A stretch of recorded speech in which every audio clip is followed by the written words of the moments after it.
আসসালামু আলাইকুম। আজ যে গল্পটি শুনবেন এটি আমাদের চারপাশের মানুষের বাস্তব জীবন থেকে নেওয়া। সুখের সময় সবাই পাশে থাকে, কিন্তু দুঃখের সময় তখনই বোঝা যায় কে সত্যিকার অর্থে আপন। রহিম একজন সৎ, পরোপকারী, শান্ত স্বভাবের মানুষ। গ্রামের যে কারো সমস্যা হলেই সবচেয়ে আগে যাকে পাওয়া যেত সে হলো রহিম। বিয়ে শাদী থেকে শুরু করে মানুষের ঝগড়া, সমস্যা, রহিম সব জায়গায় ছুটে যেত সাহায্য করতে। সময় এগোতে থাকলো। রহিম শহরে চাকরি পেল।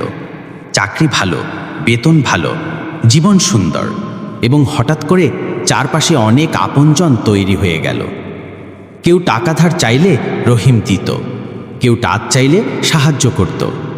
বন্ধুদের চোখে রহিম ছিল অত্যন্ত দরকারি একজন মানুষ। কিন্তু এক রাতে সব বদলে গেল। রহিম ফোন পেল তার মা গুরুতর অসুস্থ, তাকে তৎক্ষণাৎ গ্রামের বাড়িতে আসতে হবে। রহিম ছুটে গেল। ডাক্তারের অনেক টাকা লাগবে, অনেক দেশি। রহিম ভাবল, যাদের জন্য এতদিন সব করেছে তারা নিশ্চয়ই পাশে দাঁড়াবে। কিন্তু প্রথম কল, ভাই এখন একটু ব্যস্ত। দ্বিতীয় কল, দেখি কালকে। তৃতীয় কল রিসিভই হয় না।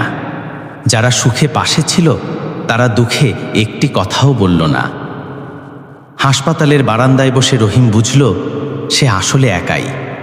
একা সে হাসপাতালের লাইন দিচ্ছে, একা ওষুধ কিনছে, একা রাত জাগছে। এরপর সকালে ডাক্তার বললেন, আপনার মা আর নেই। রহিমের পৃথিবী থেমে গেল। জানাজা থেকে কবর সবই রহিম একা করল।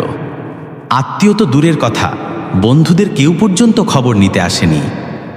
সেদিন কবরের পাশে দাঁড়িয়ে রহিম একটা সত্য বুঝেছিল, সুখে মানুষ আসে, দুঃখে মানুষ চেনা যায়।